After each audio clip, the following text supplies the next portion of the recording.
Paz do Senhor, meus queridos irmãos, irmãs, bom dia. É muito bom estar aqui nesta manhã.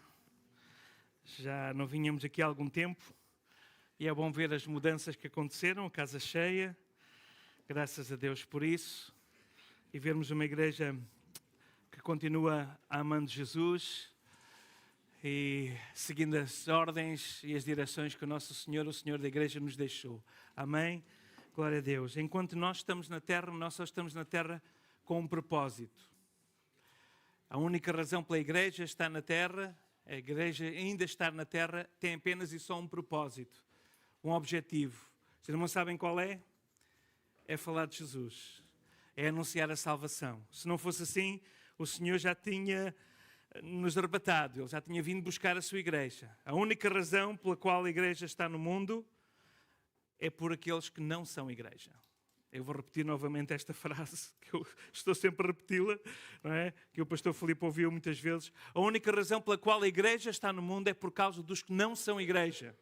Porque senão já estaríamos todos na casa do Pai. Nós só estamos aqui porque o Senhor retém a sua promessa, porque o Senhor não deseja que alguém se perca, mas que todos possam ser salvos. Então, durante este dia nós vamos falar sobre algo que é a respiração, a forma de adoração, a forma de louvor a Deus que o cristão deve ter, que é a sua ação em obediência às ordens de Jesus. Vamos falar sobre evangelismo ao longo deste dia. É verdade que dá um tempo para cá, muitas coisas aconteceram. Desde que estive com os irmãos aqui, talvez os irmãos que estão cá há mais tempo se recordam, não é? Tínhamos uma carrinha, Jesus é a resposta, e tivemos aqui a fazer algumas campanhas aqui nas freguesias, e foi um tempo muito abençoado. Durante 7 anos da nossa vida, nós nos dedicámos um pouco a esse ministério.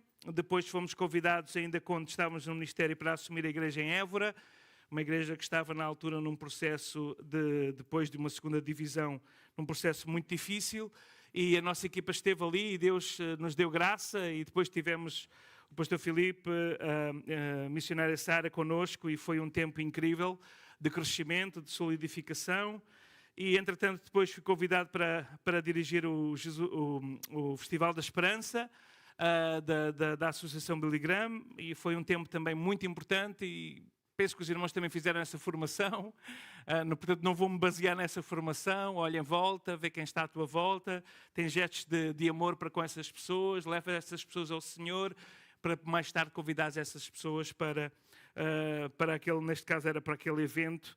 Antes disso tínhamos estado também com a Minha Esperança, que era um projeto também muito semelhante. Apesar de ser uma campanha evangelística, a verdade é que tudo assentava na base dos relacionamentos do evangelismo pessoal. Porque o que funciona é o evangelismo pessoal. Vamos fazer aqui uma sondagem. Quem é que vê Jesus através de uma campanha evangelística? Quem é que aceitou Jesus? Temos aqui uma irmã. Quem é que aceitou Jesus através de uma campanha evangelística? Ok. Agora a pergunta é: quem é que aceita Jesus através de uma campanha evangelística e que foi levado por alguém? Também não. Quem é que aceitou Jesus porque ou os pais, ou os familiares, ou colegas de trabalho lhe falaram do Senhor? Os outros, foi uma revelação de um anjo do céu. Deixa lá ver qual é que é a outra opção que falta. Quem é que cresceu na igreja? Talvez seja isso e acabou pois, talvez, não é?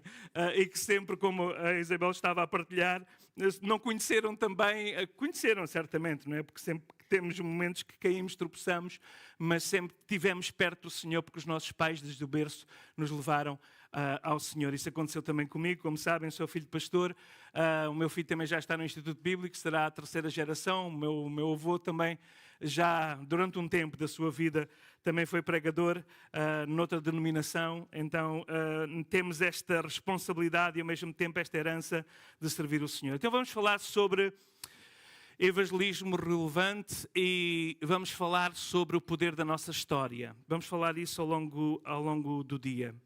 Deus procura homens e mulheres que vivam e partilhem a sua história e a notícia de Jesus Cristo de uma forma relevante, de uma forma que seja relevante culturalmente, de uma forma que seja compreendida e que seja aceita e recebida por todas as culturas no mundo.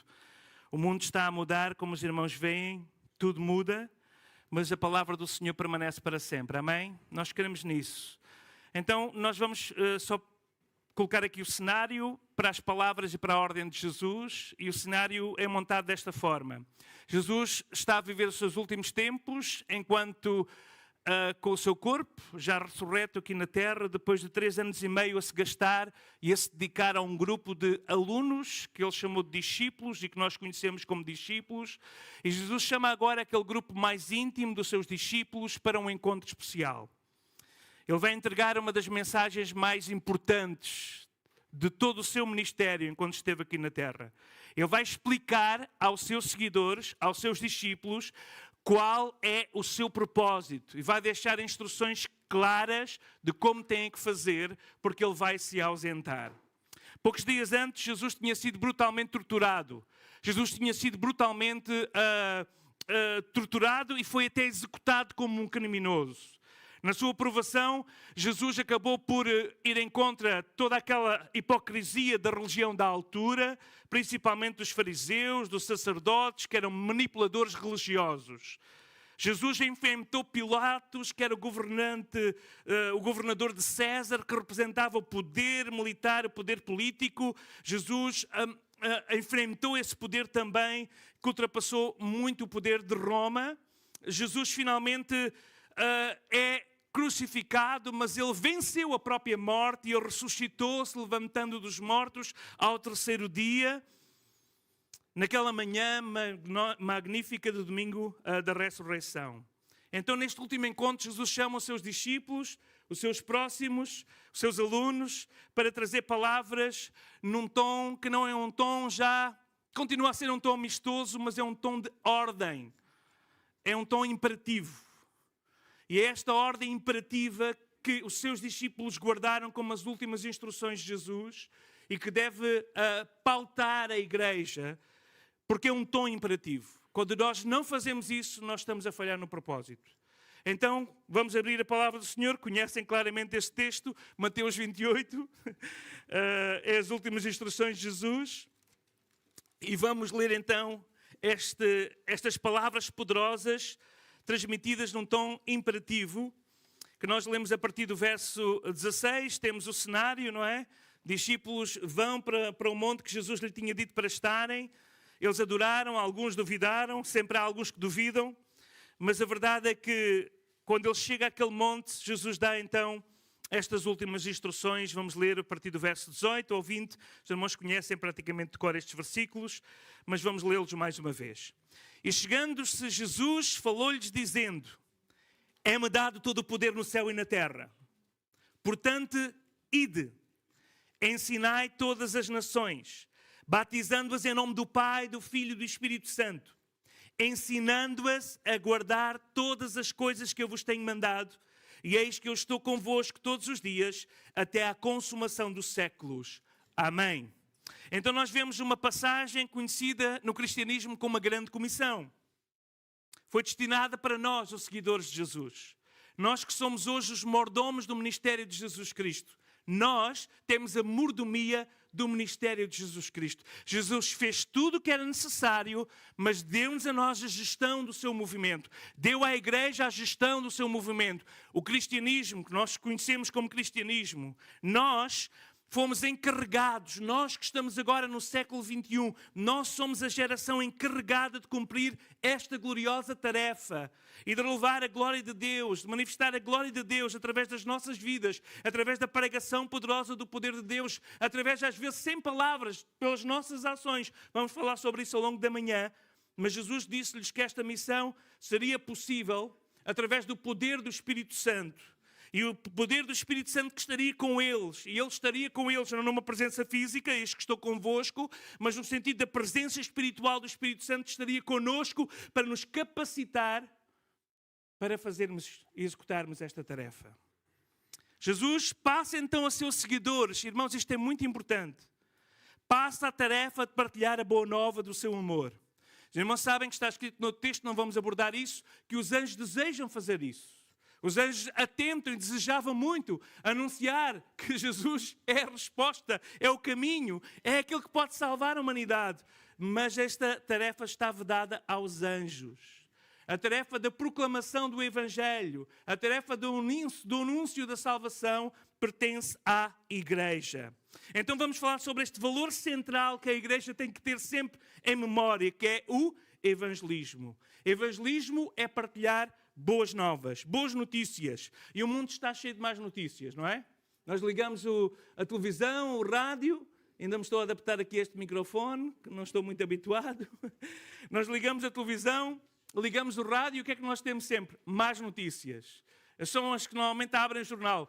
É muito raro nós termos uma notícia de abertura, como, a não ser, pronto, se Portugal ganhasse o Mundial, o que não aconteceu, mas tirando assim essas alegrias do povo, que é o futebol, ou o fado, ou alguma estrela, ou seja o que for, para nós não tem nada a ver com o outro F, que seria Fátima, que somos protestantes evangélicos, bíblicos, cristãos, mas essas alegrias momentâneas normalmente não abrem o telejornal. Abre mais notícias, ou impostos, ou crise, ou inflação, ou o cabaz que cada vez é mais caro para se comprar as mesmas coisas. Mais notícias todo dia, mais notícias de doenças, mais notícias de pandemias, mais notícias de guerras, mais notícias de terremotos, mais notícias. A Bíblia já nos disse que isso iria ser as notícias dos últimos tempos. Não se assustem, disse Jesus, essas serão as notícias dos últimos tempos, mas nós temos boas notícias, nós temos notícias de esperança, nós temos notícias para transformar vidas, nós temos notícias a quem as pessoas se podem agarrar, e essas são as boas notícias. E quando nós falamos então sobre evangelismo, e vamos falar sobre evangelismo, nós sabemos que a palavra vem, a origem do evangelismo vem da palavra grega evangelion, ou evangelização, que significa boas notícias. É uma palavra que significa partilhar boas notícias. E o Comitê de Lausanne, a certa altura, os irmãos sabem, é um comitê que fala sobre como evangelizar as novas gerações. Reuniu-se lá nos anos 80, Billy Graham chamou os evangelistas, foram de Portugal, de todos os países, para pensarem sobre a evangelização. E a evangelização foi definida pelo Comitê de Lausanne como a proclamação do histórico Cristo bíblico como Salvador e Senhor, com o objetivo de persuadir as pessoas a vir a Ele pessoalmente e assim serem reconciliadas com Deus. Portanto, a definição de Lausanne para evangelismo é a proclamação do Cristo histórico, bíblico, como Salvador e Senhor, com o objetivo de persuadir as pessoas a vir a Ele pessoalmente e assim serem reconciliadas com Deus. E nós vamos ver que quem nos deixou os maiores escritos e a doutrina para a igreja seguir, depois de Jesus, como é óbvio, mas em termos práticos, foi o apóstolo Paulo. E se nós formos abrir agora, lá no livro de 1ª Carta aos Coríntios, nós encontramos também aqui a definição que Paulo fala sobre o que é na prática evangelizar e como fazer isso, como executar isso. No capítulo 9, 1 Coríntios, capítulo 9, ele abre o seu coração com a igreja que estava ali em Corinto e diz um pouco aquilo que ele fez quando teve que adaptar a mensagem, porque Paulo foi aquele primeiro grande missionário transcultural. Pedro fez isso de alguma forma quando apresentou a Cornélio, mas até ele ficou admirado, não estava à espera que aquilo acontecesse. Mas o apóstolo Paulo não. O apóstolo Paulo, à medida que vai caminhando nas suas viagens, principalmente quando ele chega, por exemplo, a Filipos, em que não havia uma sinagoga, que a sua estratégia era ir primeiro à sinagoga e tentar mostrar pelo Antigo Testamento que Jesus era o Cristo, mas ele chega a Filipos e não havia sinagoga nenhuma. Então ele tinha uma nova situação, a entrada da Europa, e ele lembra-se então da tradição judaica, que era irem para junto dos rios, para junto da água fazer as suas orações. Ele vai procurar o rio e junto da praia daquele rio ele encontra mulheres, não eram homens, ele encontra mulheres que iam ali para fazer as suas orações. E ele começa a falar e Deus abre o coração de Lídia, que se torna a primeira mulher, a primeira mulher a ser batizada na Europa. O primeiro europeu a ser batizado foi Cornélio, porque ele era romano. Mas a primeira vida a ser ganha e ser discipulada através do batismo foi Lídia, e que Deus depois até usa Lídia para ser uma sustentadora deste ministério. E Paulo, então, à medida que vai vendo as circunstâncias, tem que adaptar. A mensagem é a mesma, mas a forma de transmiti-la tem que ser adaptada culturalmente de uma forma relevante que possa impactar a vida dessa cultura diferente. Então Paulo diz o seguinte, no verso 19, 1 Coríntios, verso 9, porque sendo livre para ganhar todos, fiz-me servo de todos, para ganhar ainda mais. E é muito interessante que aqui nós vemos logo, e vamos falar sobre isso noutra sessão, que uma das formas de nós podermos abrir o coração das pessoas é sempre através do serviço.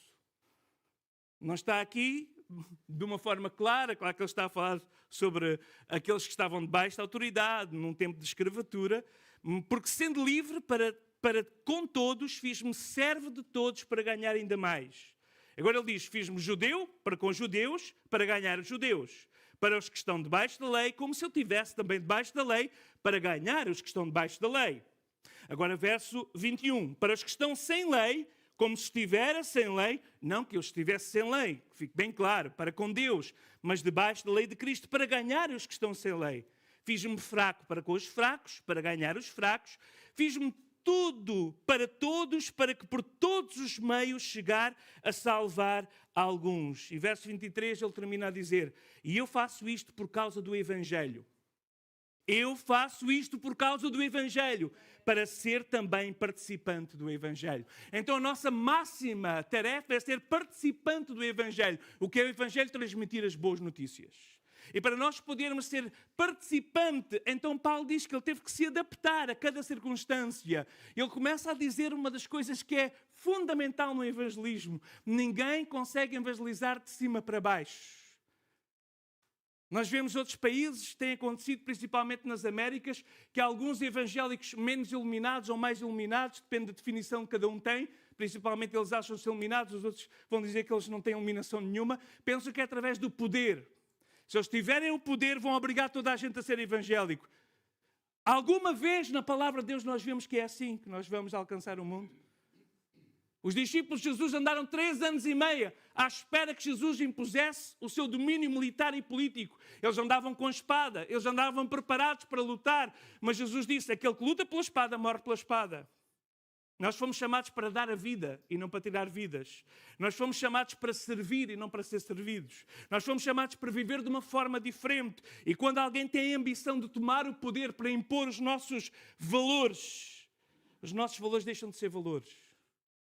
Porque quando alguém é imposto, quando é imposto a alguém, alguns de nós que estamos aqui durante vários anos nos obrigaram a ir à igreja. Graças a Deus estávamos debaixo do domínio. Hoje dou graças a Deus, na altura nem por isso. Que era obrigado a ir aos cultos. E que tinha que estar em todos os cultos. E eram muitos cultos. Eram muitos cultos. À altura em que a gente se começa a revoltar, depois os pais também percebem, vão deixando alargar um pouco mais, não é? Um pouco mais de cabo, para não se partir o cabo. Mas a verdade é que quando nós fomos obrigados, aquilo não nos dizia nada. Quando nós íamos de vontade, diz-nos tudo. E então, na nossa cultura portuguesa, após 25 de Abril, se alguém é obrigado a alguma coisa, logo à partida, vai logo dizer que não. Se é obrigatório, não. E Jesus disse, eis estou à porta e bato. E assim é que o Evangelho entra, é sempre por uma batida. Queres abrir a porta, eu entro. Se não quiseres, eu não entro. E nunca é por força nem por violência, mas pelo Espírito, diz o Senhor.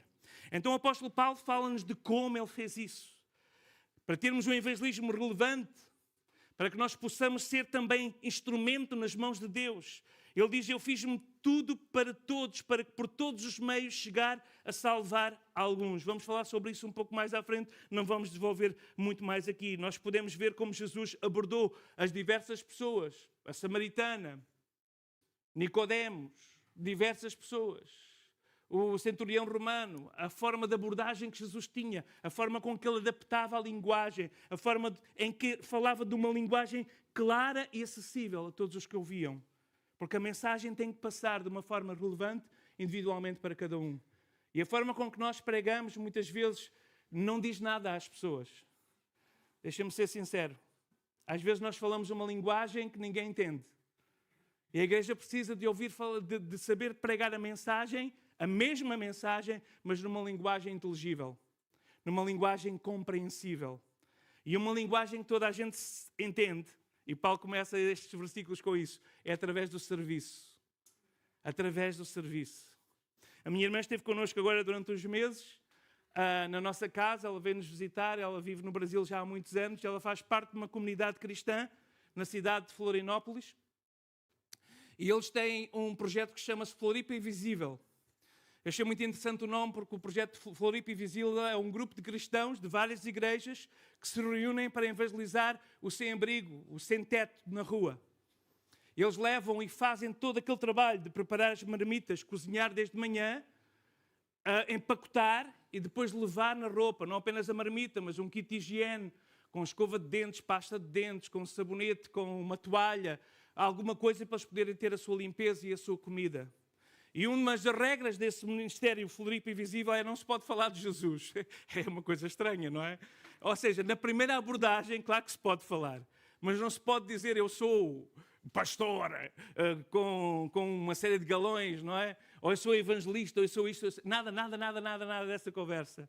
E ela diz que das coisas que mais impactou a sua vida, depois de 50 anos como filha de pastor, foi aquela experiência que ela teve naquele dia, de preparar as comidas, de fazer, de estar na cozinha a preparar desde manhã. E no dia quando eles foram entregar, e é interessante que eles fazem isso em jejum, nem sequer comem, preparem a comida, fazem em jejum, pronto, isso é uma opção deles, tudo bem. E eles estão a fazer aquilo em jejum, dar para eles sentirem, o líder acha que eles devem sentir o que é a pessoa sentir fome, e então terem mais uma empatia ainda maior. E quando eles estão a servir essas pessoas vão perguntar, mas vocês são cristãos, vocês são evangélicos, querem saber porque acham estranho. E eles normalmente nas primeiras abordagens dizem, nós viemos aqui porque nós vos amamos e nós queremos vos servir a cidade. E claro que ao fim de um tempo, essas pessoas, claro que vão dizer, mas porquê que vocês fazem isso? E questionam, e eles deixam que a curiosidade surja ao ponto de verem que é mesmo um interesse e não apenas uma curiosidade. E quando a curiosidade passa a interesse, então eles dizem, nós fazemos isto porque Jesus nos mandou fazer isso. E porque Ele transformou a nossa vida. E começam por partilhar a sua história. Convidá-los para um grupo de discipulado. Não convidam para a igreja, para um grupo de discipulado. Que é feito numa padaria perto, ou num sítio qualquer público, onde eles convidam para tomar um café e começam a discipular. E um desses líderes que estava lá com a sua esposa, não vou contar aqui a história que é extremamente dramática. Ele foi batizado num dos últimos cultos de batismo. E a vida desse homem e dessa mulher foi transformada depois de anos e anos de viverem na rua. E Paulo está a falar sobre isso, sobre o serviço. E a igreja às vezes pensa que nós, como temos tudo, não precisamos de nada, mas a verdade é que se nós não evangelizamos, a alegria do Senhor não é completa em nós. Porque o Senhor vai olhar para nós e vai nos dizer, vocês são servos inúteis. Vocês têm os talentos que eu vos dei. Uns têm 2, outros têm 1, outros têm 5. Eu não sei quantos talentos o Senhor te deu, mas tu não fazes nada com isso. Um dia o Senhor vai-te prestar e chamar a prestar contas da tua mordomia. Então a Igreja de Jesus Cristo precisa perceber que partilhar as boas novas é uma ordem imperativa do nosso Senhor Jesus Cristo. Ide, façam discípulos em todos os povos, em todas as nações, em todas as gerações. Façam isso. Levem-nos ao batismo de compromisso, mas façam isso. E Paulo diz, eu ser livre, mas comecei primeiro para servir toda a gente. Toda a gente. Ele era fariseu, a certa altura ele puxa das credenciais, e ele tinha um currículo incrível, mas ele nunca usou o currículo para se apresentar junto das pessoas, mas apresentava-se como alguém pronto a servir. E uma das formas mais eficazes de partilhar a boa nova de Jesus é, sem dúvida, o evangelismo pessoal, que é o tema da nossa escola bíblica. A maioria das pessoas vem conhecer Jesus por causa de uma amizade, ou de um crente, ou de um familiar, de um colega de trabalho, que é um cristão comprometido e que tem um testemunho que atesta a sua fé. Esta é uma das frases que eu dizia mais, também que os nossos pastores conhecem. Não há nada pior do que um crente com mau testemunho. É o pior que pode haver na igreja. Crente com mau testemunho anula a eficácia do Evangelho. Então, por favor, não evangelize se tem um mau testemunho. Fique calado e não diga a ninguém que vem a uma igreja e que é discípulo de Jesus Cristo, não é? Porque crente com mau testemunho anula a pregação do Evangelho. Anula. Porque as pessoas não vão querer isso. Se você é conhecido no seu prédio por partir os pratos em discussões, ou por bater nos seus filhos, ou por falar mal a toda a gente, se você anda aí a distribuir, num carro de distribuição, é conhecido pelos palavrões que diz aos outros que passam à frente ou que se atravessam no seu caminho, e depois vai usar a mesma boca a seguir para falar de Jesus, não faça. Esteja calado. Peça que o Senhor tenha misericórdia de si e afine primeiro a sua vida pela palavra de Deus e depois então prega o Evangelho. Mas não há nada pior que um crente com mau testemunho, porque o evangelismo pessoal tem a ver mesmo com o envolvimento de todo o nosso ser. Não apenas as palavras empíricas que recebemos, da doutrina que temos, mas principalmente a forma com que nós executamos, com que nós demonstramos essas palavras que nós aprendemos. Alguém disse, evangeliza em todo o tempo. E se for preciso, então usa palavras. Evangeliza em todo o tempo. Se for preciso, então usa palavras. Porque as nossas ações têm que falar mais alto. O povo está cansado de palavras. Nós temos comentadores, eu não sei, só mesmo nós em Portugal, é que temos telejornais que duram 2h30. Porque nos outros países é 20 minutos e acabou a conversa. Mas ali ficam e vem mais um a comentar o que o outro comentou, e que o outro comentou, e que o outro comentou, o outro comentou, e comenta também o que o outro comentou. E nós andamos ali e toda a gente fala, palavras, palavras, palavras. Depois chegam lá, são pessoas tão retas, mas depois lá vai um correio da manhã, outro descobrir os podres todos estavam escondidos. E depois aquela pessoa que nós esperávamos que era o salvador da pátria, afinal estava a salvar-se a si e aos seus amigos. Então nós temos que entender que o mundo está cheio de palavras, retidão, idoneidade, sermos verdadeiras pessoas que demonstram Jesus Cristo, sermos semelhantes a Jesus é o alvo de todo cristão. Então a maioria das pessoas que vêm a Cristo é porque realmente Jesus Cristo chegou até nós através de uma amizade, seja ela familiar. E se nós fôssemos ao Novo Testamento, registrar os 35 exemplos de Jesus a partilhar a boa nova que existem em várias circunstâncias, incluindo a vez em que ele estava com dores incríveis na cruz de sofrimento, nós vemos Jesus sempre com a sua vida, com as suas palavras, sempre sendo afinadas pelas suas ações. Porque reparem que aquele ladrão, aquele malfeitor que estava ao lado de Jesus, que disse, Senhor, lembra-te de mim. Ele disse isso porque ouviu Jesus dizer, Pai, perdoa-lhes. E o quê? Um judeu pedir para Deus perdoar os romanos que tinham torturado de uma forma mais horrível de matar e de levar a pessoa à morte, a tortura máxima que havia. E a resposta de Jesus a essa situação de tortura foi, Pai, perdoa-lhes, que eles não sabem o que fazem. E depois dele ter visto, porque aquele malfeitor esteve ali, não podia fugir, estava mesmo exposto àquilo que Jesus estava a fazer. Depois de ter visto tudo o que viu ao longo do dia, ele disse, Senhor, lembra-te de mim, porque eu já percebi que tu és o Messias, eu já percebi que tu és o Salvador. Não ouvi muitas palavras. Ouvi, João, eis aí a tua mãe, as 7 palavras da cruz, noutra pregação, os irmãos certamente ouvem na Páscoa. Mas as ações de Jesus confirmaram, e ele quis estar com Jesus e disse, Senhor, lembra-te de mim. Então, a essência do Evangelho tem que estar na vida da pessoa certa que é Jesus. Jesus em nós em Jesus. Nada comunica melhor a verdade do Evangelho que uma vida transformada pelo poder de Deus. É verdade que eu lembro-me quando o Senhor mudou a minha vida, que apesar de eu ser cristão, eu tive várias conversões ao longo da vida. Várias vezes me converti ao Senhor. Cada vez que desviava no caminho tinha que ser convertido outra vez e o Senhor lá arranjava uma forma de me converter. Sei que isto parece, aqui o nosso pastor doutor, pois talvez não concorde muito com essa definição de conversões, que há só uma, mas é mais neste caso do retorno, não é? À cruz, quando nós nos desviamos. E uma das vezes, depois de ter sido muito conhecido pelo meu trabalho que fazia na rádio, pelas noites nos bares e etc., e por tudo o que aconteceu, e voltei a ter uma nova conversão, e os meus amigos, mas tu, eu digo assim, é verdade que eu era. Mas eu era infeliz e triste, por isso eu fazia isso. E eu usava o meu testemunho, que eles conheciam, o meu mau testemunho, para apresentar a transformação que Cristo fez em mim. E às vezes nós até temos vergonha, mas isto é que o inimigo quer, é que nós sentamos vergonha do nosso passado, e nós, ao sentirmos vergonha do nosso passado, que é natural, atenção, mas se nós sentimos vergonha e não deixamos que Deus possa usar também o nosso passado. Porque Deus quer usar o nosso passado para transformar o futuro de muita gente. Porque quando nós temos a coragem de partilhar, eu fazia, eu era passado, sim, vocês conhecem-me. Eu lembro-me então a primeira vez que eu dei o meu testemunho na praça pública, lá em Reguengos de Monsaraz, assim um conselho semelhante a Benavente, não é? Nós subimos ali para o caminhão, e eu comecei a dar o meu testemunho e digo, vocês conhecem-me. Eu comecei mesmo assim, vocês conhecem-me.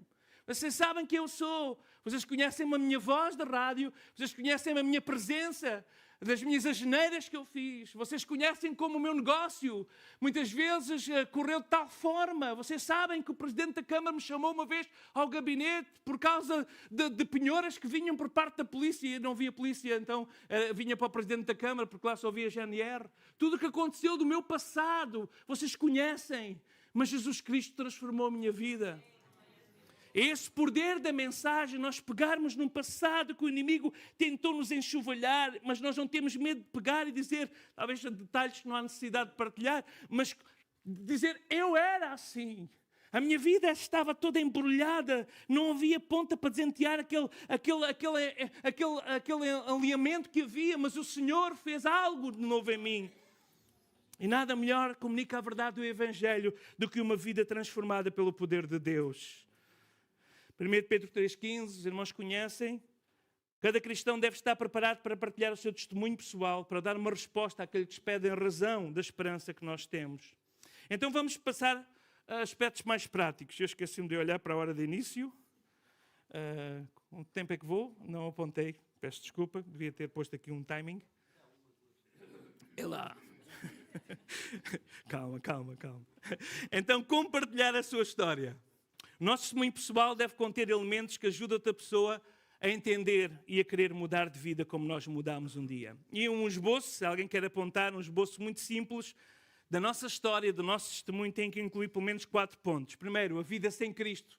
Como era a nossa vida sem Cristo. Dê uma breve descrição, não entre em detalhes. Deixa-me só contar, vou contar muitas histórias, é normal, já tenho 50 anos. Eu lembro-me que uma das coisas que eu aprendi, como sal que trabalhava com toxicodependentes, o Desafio Jovem, o meu pai usava muito na altura, antes de haver a Operação Josué, eram mesmo os alunos que estavam em recuperação, os utentes dos centros que vinham servir as igrejas e estar nas igrejas. E uma das coisas que lembro-me precisamente que um diretor uma vez me disse assim, olha, quando um deles começa no testemunho a brilhar os olhos acerca do seu passado, é porque alguma coisa está mal. Não é?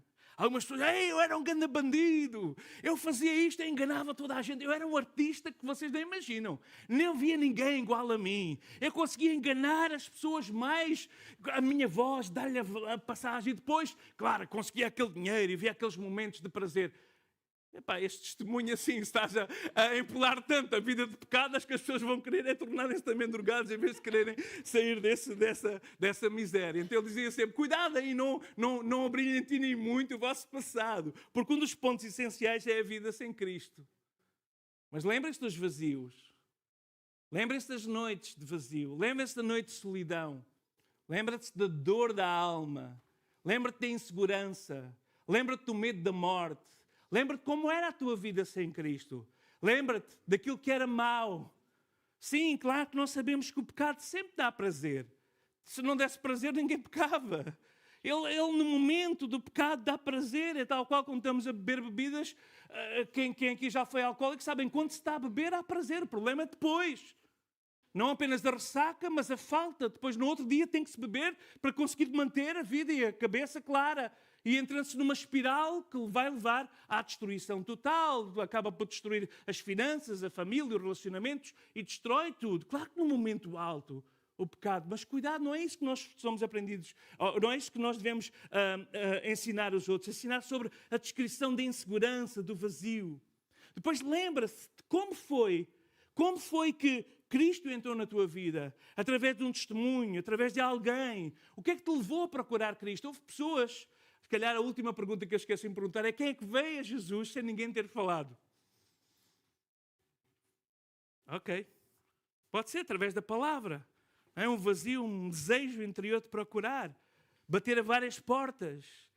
Essas são pessoas astrais predestinadas. Não pode-se dizer isso aqui numa igreja da Assembleia de Deus. São daquelas pessoas que são mesmo escolhidos pelo Senhor. Eu lembro-me uma das pessoas que eu admirava muito, o pastor Damásio, ele contava... No seu testemunho, ele ainda está vivo, graças a Deus, até estivemos juntos há pouco tempo. Ele contava que lá no Alentejo andava, olhava para as estrelas e dizia assim, isto tem de haver um Deus, isto tem de haver alguém. E ele procurava, ia à igreja, mas aquilo não lhe dizia nada do catolicismo. e procurava escritos religiosos, mas não lhe dizia nada. E um dia, quando veio para a cidade, caminhava e foi um folheto na rua: Deus procura-te. Ele disse: eu ando à procura de Deus. E pegou naquilo e leu, e foi à casa de oração, entregou a sua vida, foi batizado e tornou-se pastor. Quer dizer, foi uma coisa assim. Deus, totalmente Deus, graças a Deus, aleluia. Ele continua a fazer isso, principalmente a países islâmicos, através de sonhos, através de revelações, não há quem fale. Deus continua a atingir pessoas e a alcançar pessoas. E nós temos tantas histórias disso a acontecer nestes dias, principalmente nos países fechados, porque o Senhor sempre fará a sua obra. Jesus continua a amar, Jesus continua a amar. Louvado seja o Senhor, aleluia. Então partilhe, talvez esse desejo, essa busca, seja o que for, mas como se tornou cristão. Depois explique como é diferente a sua vida com Cristo hoje. E voltamos outra vez ao primeiro ponto. Se a vida não é diferente com Cristo hoje, então alguma coisa está mal. Então faça talvez uma análise. O que é que está mal na minha vida? O que é que falta? É o meu relacionamento com Deus? Eu, nas igrejas onde tenho passado ultimamente, tenho falado sobre valores essenciais do cristianismo. E um dos primeiros valores essenciais do cristianismo está interligado com esta intimidade com Deus. Se nós não temos intimidade com Deus, então alguma coisa está mal, porque nós fomos chamados a uma relação de intimidade com o Senhor. Intimidade com Ele. Então explique como é a sua vida hoje, como difere da vida passada, quais são as diferenças. Sim, nós temos problemas. Sim, os meus pais morreram muito repentinamente de doenças, foram ceifados ainda muito cedo. O meu pai nem 60 anos tinha quando partiu e era um servo do Senhor. Sim, eu tenho os mesmos problemas que os outros demais têm, as mesmas dificuldades para com o nosso ordenado conseguirmos sustentar a casa e ter 2 filhos a estudar, ou 3 filhos, chegámos a ter os 3. No ensino superior, não, os 3 no ensino superior não, que a Miriam entrou quando o Josias saiu. É muito difícil, nós temos as mesmas lutas. Nós temos que bater e muitas vezes aos pés do Senhor porque não sabemos mais o que fazer. Mas a diferença está aí. É quando nós não sabemos o que fazer, nós sabemos quem tem as respostas e nós vamos buscar. E temos a fé e a confiança. E nós temos as promessas e somos como lá em Hebreus diz. Muitas vezes nem sequer recebemos as promessas, mas continuamos a caminhar e ter as promessas em vista. E caminhamos assim para alcançá-las. E às vezes até quando damos por nós, alcançamos mesmo que já estamos no céu. Nunca alcançámos na terra, mas só alcançámos quando entramos nos portões celestiais. Mas nunca deixámos de andar sem perder de vista as promessas do Senhor. Então fale sobre isso. E por fim, claro, o convite. Queres tu ter o que eu tenho? Queres experimentar esta relação com Cristo? Isto é essencial, depois vamos entrar em mais detalhes na outra sessão. Ao partilhar a nossa história, nós temos que esclarecer os benefícios que temos em seguir a Cristo. Benefícios, dê exemplo da sua experiência pessoal, que diferença Cristo fez na minha vida, que mudança em mim fez o meu Salvador entrando no meu coração, diz o hino que nós conhecemos. Qual é a mudança que Ele fez? O hino tem lá, se não sabem vão ler o hino, tem lá alguns exemplos. Como é que Ele nos conduziu até Ele? Quem é a pessoa que nos conduziu também, como é que nos encorajou? Como é que a nossa vida agora é significativa? Qual é que é a ideia de ter um sentido de propósito? Que não estamos aqui por acaso, que não fomos um acidente, mas há uma razão na nossa vida. Nós sabemos que desde a concepção Deus já estava a fazer um design para nós e tinha um propósito para cada um de nós. Então, toque como era a sua vida antes de Cristo e enfatize como veio as coisas positivas que temos experimentado vivendo com Cristo. Utilizemos sempre uma linguagem inteligível, compreensível, que o nosso ouvinte que nos está a ouvir testemunhar facilmente possa entender. Agora há algo muito importante, também vamos falar sobre isto noutra sessão. Para nós podermos ter o direito de sermos ouvidos, nós precisamos de ouvir. O Senhor deu-nos 2 ouvidos e uma boca. Então nós precisamos de ouvir primeiro, se queremos ser ouvidos. Eu recordo-me que uma das coisas que nós fazíamos no Jesus é a Resposta, e mesmo os voluntários que estavam connosco, os jovens, dizíamos, olha, das pessoas que são mais acessíveis, normalmente são as pessoas que já estão aposentadas e que já não têm aquela cor-cor da vida do dia-a-dia. Às vezes, quando é no verão, na primavera, estão sentados num branco, ou a jogar as cartas num jardim, ou seja o que for. Perguntem sobre a história dessas pessoas. Quando nós perguntamos sobre a história de alguém, não comecem a dizer, olha, hoje está bom tempo. Não, perguntem sobre a história dessas pessoas. Aquela conversa comum não atrai ninguém. Quando nós perguntamos sobre a história da sua vida, então o Senhor está aqui, o que é que... mas fazia alguma coisa antes de estar aqui? Parece que as suas mãos demonstram que trabalhou no campo, por exemplo. Façam pontos com essas pessoas, mas escutem essas pessoas primeiro antes de falar. Escutem a sua história. E a certa altura o Senhor vai-lhes dizer, olha, pega aqui.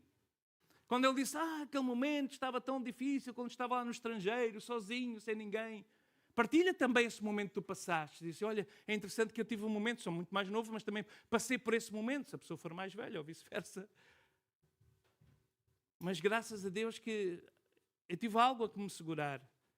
Mas ter tempo para ouvir as histórias dos colegas de trabalho, sentem-se com eles, ouçam as suas histórias, tentem entender, tentem saber o máximo sobre essas pessoas, para quando levarem essa pessoa a Jesus, antes de levar essa pessoa a Jesus, antes de levar Jesus a essa pessoa, levar essa pessoa a Jesus e dizer, Senhor, tu sabes isto que ela está a passar, mas porque nós conhecemos a história da pessoa.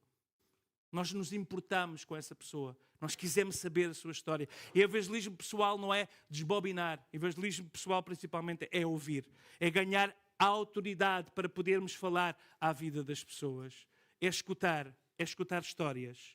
Então, identifique-se com essa pessoa, no momento em que ele se mostrou mais vulnerável, e ajude a entender a diferença que Jesus pode fazer na sua vida. Há áreas que podem desenvolver o seu testemunho. Por exemplo, o antes e depois. Eu até tinha um quadro sobre isso. Agradeço aos irmãos por terem a tolerância. Tinha planeado começar ontem, mas faleceu um tio da Isabel na Alemanha e nós chegámos ontem à tarde de Hamburgo, então não conseguimos estar aqui ontem. Mas uma das coisas que recordo-me, quando nós saímos daquele hospital na viagem anterior, isto aconteceu no mês, em 6 semanas, nós tivemos o funeral da esposa e depois do esposo logo a seguir. E quando eu estava com o filho, que é alguém que está desviado dos caminhos do Senhor, esperemos que não, espero que agora já esteve mais próximo. E ele tinha muita curiosidade. Eu fui com ele no carro, eu sentei-me no lugar ao lado dele. A Isabel foi com o irmão e eu fui com ele no carro. E eu comecei-lhe a partilhar a minha história. Depois de ouvir a história dele, depois de falarmos sobre várias situações, comecei-lhe a partilhar a minha história. A minha história é basicamente um filho pródigo, gosto muito da parábola. Comecei-lhes a ministrar a parábola do filho pródigo. Eu podia ver claramente que aquilo fazia sentido àquela pessoa, porque ele estava a viver isso mesmo. Então, falarmos a culpa que sentíamos antes de Jesus e o perdão que recebemos, o sentirmos perdoado. Toda a ansiedade que sentíamos e insegurança, a paz que recebemos. Os ciúmes que sentíamos das pessoas com quem tínhamos relacionamentos e o amor que recebemos de Jesus. O vazio que sentíamos à noite, de madrugada, preenchido pela presença do Espírito Santo. O medo da morte que nós tínhamos, sem saber qual seria o nosso futuro, e a paz que nós podemos agora sobre a morte, porque sabemos de quem somos e para onde vamos. A depressão que sentíamos, fruto das nossas más ações, relacionamentos ou más escolhas, e a esperança que nós temos agora do futuro, em que um dia toda a lágrima será limpa do nosso olho. A rejeição que sentíamos por parte das pessoas, sentíamos rejeitados, e a aceitação que sentimos quando Jesus nos abraçou, nos aceitou. A solidão que nós sentíamos, muitas vezes sem ter amigos, e recebemos uma nova família na igreja, e a aceitação que recebemos, e essa amizade. O egoísmo que nós vivíamos preocupados com nós mesmos, e a nossa vida agora ser mais preocupada com os outros. O amante do prazer que tínhamos antes do Senhor, éramos amantes do prazer, queríamos o prazer, mas a satisfação que nós temos agora em Deus na nossa vida. O medo de espíritos, bruxaria, feitiçaria que tínhamos no passado, encantamentos, a libertação que temos agora destes medos quando estamos em Cristo e sabemos que em Cristo nós somos mais do que vencedores. Então, veja Paulo a partilhar. Uma das partilhas mais interessantes, se quiser apontar como trabalho de casa, é Atos 26. A partilha do apóstolo Paulo ao rei Agripa. Eu amo aquele testemunho, eu acho que ele é demais. Porque ele a certa altura diz, eu sei, eu conheço-te, rei. E o rei depois diz, tu já me estavas a querer converter. Quer dizer, o próprio rei só não se converteu porque estava muita gente a ouvir a conversa. Porque senão ele tinha-se convertido. Não sabemos se foi convertido ou não, só o Senhor sabe. Reflita sobre a graça de Deus na nossa vida. Desenvolva um esboço do seu testemunho. Faça esse trabalho de casa, intencionalmente. Antes de sair de casa pela manhã, ora ao Senhor e diga, Senhor, qual vai ser a pessoa que tu vais colocar no meu caminho hoje para que eu possa partilhar o teu amor? Ou melhor, qual vai ser a pessoa que tu vais colocar no meu caminho hoje para que eu possa demonstrar o teu amor? Escolha demonstrar um momento de amor, um momento um momento de atenção com uma pessoa intencionalmente a cada dia. Seja no almoço, seja num café, seja na hora do café, no trabalho. Escolha intencionalmente. Então faça isso e seja uma bênção. Amém? Um desafio pessoal. E vamos terminar por agora, depois iremos continuar. Faça uma pausa e peça a Deus que lhe dê uma oportunidade nos próximos dias de partilhar a sua fé com outra pessoa. E à medida que nós entramos nesta semana e neste ano 2023, que entretanto passa a correr, podemos descobrir que Deus nos vai dar oportunidades incríveis. Assuma diante de Deus e diga: sim, Senhor, eu vou aproveitar essas oportunidades. Eu quero partilhar a minha história, pelo menos com uma pessoa. Se por dia é por muito, se é um alvo muito grande, ser uma por dia, faça pelo menos um alvo de uma pessoa por semana. Pode ser? Uma pessoa por semana é que eu quero partilhar a minha história. Temos o esboço preparado da nossa história. Claramente sabemos a minha vida sem Cristo, como me tornei cristão, a minha vida nova em Cristo. E depois queremos fazer um convite a essa pessoa para seguir também a Cristo, ou vir à igreja, se não sabemos como falar, ou convidar para um grupo, seja o que for. Mas à medida que nós passamos os 7 dias a orar, Senhor, dá uma oportunidade. Vai haver um momento que nós vamos saber que o Espírito Santo preparou. O cenário estava todo preparado. Jesus criava o cenário. E Jesus continua, através do Espírito, a criar o cenário para nós. Aquela mulher samaritana, importava passar por Samaria? Não importava nada. Geograficamente não fazia sentido passar por ali. Culturalmente não fazia sentido passar por ali. Nada fazia sentido aos olhos, nos pensamentos dos discípulos que conheciam muita região. Mas para Jesus fazia sentido. E Jesus manda os discípulos irem buscar pão à aldeia, à cidade, para ficar ali a sós. E naquela hora do calor em que ninguém via, Jesus preparou. E Jesus começa a falar de uma forma muito clara e pede-lhe alguma coisa, para que a pessoa possa lhe dar alguma coisa. Dá-me de beber.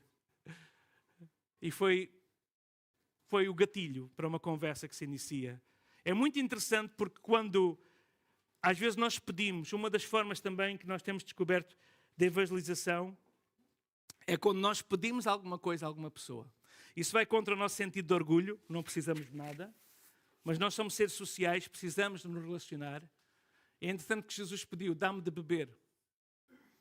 E eu tenho aprendido ao longo do tempo que às vezes nós, quando pedimos alguma coisa a um colega, a pessoa vai dizer: esta pessoa vai ficar em dívida para comigo. E é muito mais fácil de seguida que nós darmos alguma coisa e essa pessoa aceitar melhor de nós alguma coisa, porque de alguma forma sente que está a ser atribuído algo de bom que fez para connosco também. Por isso é que está a tal situação de ser servido, servir, não é? Servir as pessoas e ao mesmo tempo, neste caso Jesus pediu-lhe de beber. Um copo de água, pode-me dar um copo de água, se faz favor? Não sei se seria uma forma de começar. Hoje em dia, não sei se a pessoa daria, as coisas estão tão complicadas. Ou podes-me pagar um café, também não, se calhar não é a melhor forma de começar para evangelizar. Depende se a pessoa tem condições para isso, porque não. Posso beber um café contigo, algo assim, seja o que for. O Senhor vai dar criatividade. Mas ser este desafio, orar: Senhor, dá-me a oportunidade de partilhar a tua história na minha vida com uma pessoa durante esta semana. Uma das histórias mais impactantes que eu aprendi no Festival de Esperança, eu não sei se os irmãos ouviram, mas o Hans Mannegrim, que era quem dirigiu o projeto, ele contou a história de uma irmã que tinha sido convertida nas campanhas dos anos 60 com Billy Graham na Austrália. Ela era australiana, ela já tinha à volta dos seus 90 anos. E todos os dias ela saía de casa com um folheto. Não era bem um folheto, era um livrinho já, não é? Os 4 passos para com Deus. E ele orava a Deus para que Deus lhe desse a oportunidade de falar com uma pessoa. Não tinha grandes ambições, era uma pessoa. E ele ia para a cafetaria na hora de mais procura, em que as mesas ficavam cheias, não é? Não sei se era o Starbucks, qual é que era a companhia lá na Austrália, nunca fui à Austrália, mas ela sentava-se numa mesa com várias cadeiras e ficava ali. E quando as pessoas vinham a correr para tomar o café, procuravam uma mesa e diziam: sente-se aqui, olha aqui está um lugar, não é? E ela fazia isso todos os dias. E alguém se sentava, e a pouco e pouco ela começava a falar e a fazer-lhe perguntas. Então qual é a tua história? Então porquê é que estás aqui? Parece que vês muito a correr, o que é que aconteceu hoje? E a pessoa começava a desabafar, ouvir. E depois de ouvir, no final, ela apresentava-lhe, dizia: olha, eu sei que sou já a minha vida já está quase a chegar ao fim, mas a minha vida é feliz e alegre, eu sei para onde vou. E partilhava a sua história com Jesus. E essa mulher ganhou tanta gente para com Cristo, uma a uma. Ela diz que a maior frustração era sair da cafetaria sem falar com ninguém. E diz que o Senhor, nos últimos tempos, tinha-lhe permitido sempre que falasse com uma pessoa todos os dias. Então veja, alguém com os seus 90 que vai, talvez, já estou aqui a pintar a minha mente, diz, tu contas a história e depois acrescentas detalhes que não faz parte da história, não é? Lá ia com o seu andarilho, ou seja o que for, chega lá, senta-se e ali fica à espera, é oração, olhando para aquelas caras, sorridente, orando, olhando, de repente lá vem um jovem, uma jovem, à procura de um lugar. Oi, aqui, quer sentar aqui? Pode sentar aqui, esteja à vontade. Perguntava-lhe a sua história e depois então partilhava a história. Ouvir para falar. E é isto que o Senhor quer fazer com cada um de nós. Nós temos um tesouro. É verdade que está escondido em vasos de barro, mas é um tesouro tão glorioso que nós não podemos deixar de partilhar. Se nós deixarmos de partilhar, alguma coisa má vai nos suceder. Lembram-se da história daqueles leprosos lá de Samaria? Eles encontraram uma tenda, eles comeram, mas este é dia de boas notícias, nós temos que partilhar, porque se nós não partilharmos, alguma coisa má nos vai suceder. Eu quero-vos dizer que há muitas coisas más que sucedem na nossa vida, porque nós simplesmente não estamos a cumprir o propósito para o qual fomos chamados. Nós não fomos chamados apenas para estar sentados na casa de oração, ainda que sim, somos chamados à comunhão, somos chamados à adoração e ao louvor, somos chamados à contribuição, mas nós só estamos na terra por causa daqueles que ainda não são igreja e que podem um dia estar sentados ao nosso lado. Então a oração dos apóstolos, qual é a oração? Termino com esses versículos, que são os versículos que eu mais gosto em Atos, logo no início da igreja. Era a preocupação, eles ainda tinham bem vivo a ordem do Senhor, ide por todo o mundo, façam discípulos. E ali em Jerusalém, durante aquela festa, havia gente de todo o mundo. Deus trouxe o mundo até Jerusalém. Vocês já repararam, meus queridos irmãos e irmãs, que o Senhor, irmãs e irmãos, que o Senhor tem tentado a trazer o mundo para a nossa porta? Já repararam? Eu nunca reparei que Canha era aqui muito perto. Canha é aqui muito perto de Benavente, do Conselho, é ali o limite do Conselho. Quando nós reabrimos a igreja, eu tive um ano a pastorear ali Montemor e Vendas Novas, interinamente, numa transição, e depois de vários anos da igreja estar fechada, a casa de oração estar fechada em Canha, nós voltámos a abrir. E quando nós abrimos, eu fiz uma página em inglês, porque vi tantos nepalenses e indianos ali em volta, fiz uma página em inglês com um convite, com o número de telefone do WhatsApp, etc, etc. E qual foi o nosso gozo?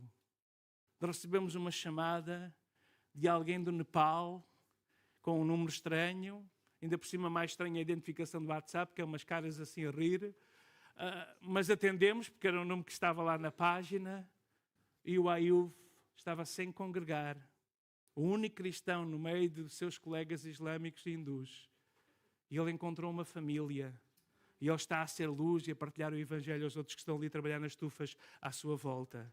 Os irmãos já repararam que nós não estamos a ir, mas o Senhor está-nos a trazer gente? E se essas pessoas se converterem? E se essas pessoas falarem às suas famílias lá nesses países acerca da transformação que Jesus operou nas suas vidas em Portugal?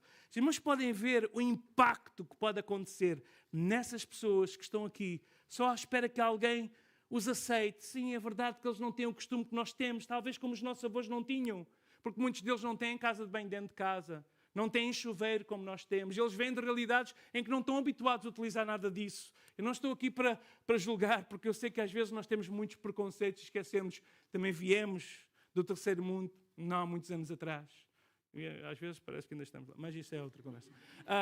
Mas a verdade é que essas vidas são tão preciosas para o Senhor, mas tão preciosas. Podem ter uma pele mais escura, podem ter uns cheiros diferentes, mas Deus ama essas vidas. Sirva uma dessas pessoas. Eu não sei se aqui há pessoas dessas, mas como estamos aqui perto, experimenta servir uma dessas pessoas. Estava a partilhar com alguém há algum tempo atrás, ele disse, olha, fiz avisado ali com aquela loja do indiano, vou lá comprar sempre qualquer coisa todos os dias. E quando chegou a altura do ano novo, ofereci-lhe um calendário.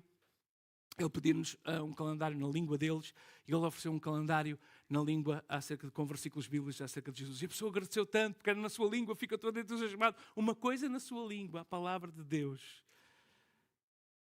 Seja intencional. E a oração dos apóstolos era esta, Atos 4, 29. Depois de serem ameaçados para não falarem nem ensinarem absolutamente sobre o nome de Jesus. A sociedade está-nos a ameaçar cada vez mais. Esta sociedade pós-moderna, cada um tem a sua fé, cada um tem a sua religião, nós não devemos impor nada a ninguém. Mas se nós deixarmos de falar, nós perdemos o propósito. Então, esta tem que ser a oração da igreja neste século XXI. Atos 4, 29. Agora, pois, ó Senhor, olha para as suas ameaças e concede aos teus servos que falem com toda a ousadia a tua palavra, enquanto tu estendes a mão para curar, para que se façam sinais e prodígios pelo nome do teu santo Filho, Jesus. E quando eles terminaram esta oração, moveu-se o lugar em que estavam reunidos. Todos foram cheios do Espírito Santo e receberam poder sobrenatural para anunciar com ousadia a palavra de Deus. Talvez nós precisamos mais de fazer esta oração. Senhor, dá-me coragem. Senhor, dá-me coragem. Oh, os irmãos pensam, olham para mim, não é? Evangelista de carreira. Não dá vontade de rir quando eu digo isto, não é? Mas eu sou uma pessoa extremamente introvertida. Sou das pessoas mais introvertidas. Eu entro calado e saio calado, a não ser que tenha vontade com as pessoas. Como é que é possível uma pessoa assim pregar o Evangelho? Só é possível no poder do Espírito Santo. Porque aí é contra a natura. Há uns que são... Tínhamos um colega, então, voluntário, que esteve connosco nas campanhas todas. Aquele homem é dons naturais, não é? De falar e falar e fala e fala. Mas, para mim, para começar, muita oração. Senhor, ajuda-me a vencer as minhas barreiras, as minhas dificuldades. Senhor, dá-me coragem, dá-me ousadia, Senhor. E quando nós estamos cheios do Espírito Santo, aí ninguém consegue parar. Porque não é no nosso poder, é no poder do Espírito. E quando é no poder do Espírito, as pessoas apercebem-se. Porque as nossas palavras não são palavras que soam como um sino que tine. As nossas palavras são palavras que penetram as barreiras, parecem intransponíveis, mas que o poder do Espírito Santo consegue transpor. E principalmente então se orarmos. Eu lembro-me que a certa altura, um dos meus pedidos que eu pedi ao Senhor é que o Senhor me desse o dom de revelação para usar no evangelismo. E eu lembro-me tantas vezes que o Senhor, que sentávamos ao lado de alguém e Deus começava-me a revelar o que estava no coração daquela pessoa. E depois de ouvir a pessoa, nós dizemos assim, olha, eu sei que isso pode parecer muito estranho, mas você está a passar por isto. E a pessoa começa-se logo a arrepiar, não é? O que é isto? Esta pessoa não me conhece. Aí, quando é o poder do Espírito Santo, a pessoa foge a correr, porque teve medo do que é que está a acontecer. Você é bruxo ou qualquer coisa assim. Mas é o poder sobrenatural de Deus a agir. A pessoa, todas as barreiras caem. E muitas das pessoas começam a chorar. Nós facilmente levamos ao Senhor. É o Senhor que me revelou e que transformou a minha vida. Quero fazer o mesmo contigo nesta situação. Vamos ficar em pé e vamos orar ao Senhor. Esta oração, Senhor, concede-nos ousadia. Senhor, olha para as ameaças da nossa sociedade, das autoridades. Nas escolas não se pode pregar, no trabalho não se pode falar da fé. Os nossos amigos dizem, ok, mas não quero este assunto, podes falar de tudo menos de Jesus. A nossa família proíbe-nos também de falar. E tantas situações acontecem para nós calarmos a nossa boca, mas nós não nos podemos calar. Mas nós temos que falar. Fale e não te cales, disse o Senhor ao apóstolo Paulo, a certa altura que ele parecia estar numa encruzilhada, sem saber para onde ir. O Senhor disse, não te preocupes, eu tenho muito povo ainda para ser salvo. Há muito povo para ser salvo nesta cidade. A ti compete falar, a ti compete servir. Aleluia. Pai, nós estamos diante de ti nesta manhã, Senhor. Oh, Pai, não temos nada para esconder. Tu nos conheces, Senhor. Desde o ventre da nossa mãe Tu nos conheces. Tu nos conheces, Senhor, quem somos, de onde vimos, Senhor. Tu conheces a nossa estrutura, as nossas dificuldades, as nossas barreiras, Senhor. Tu conheces, Senhor. Tu conheces a nossa vida e as nossas fraquezas. Tu conheces, Senhor, as nossas lutas e dificuldades, Senhor. Tu conheces, Senhor.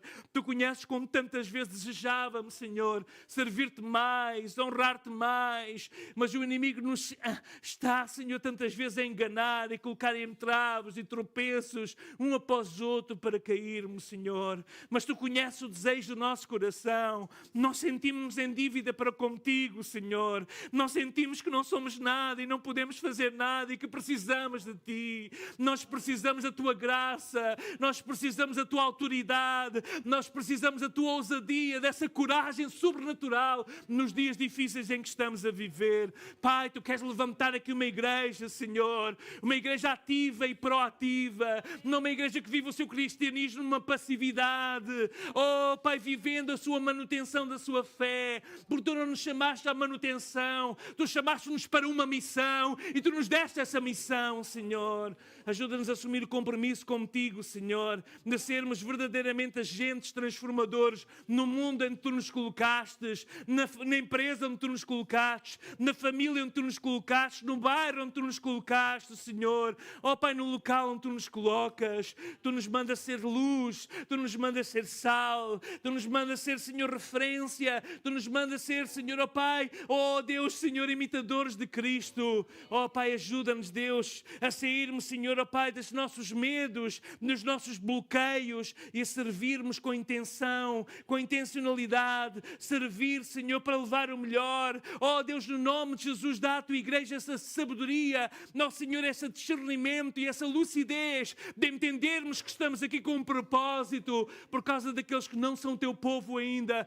e que precisam tanto de Ti, Senhor. Nesta manhã, quando estamos a pensar e a falar sobre evangelismo pessoal, Deus, obrigado pela Tua história na nossa vida.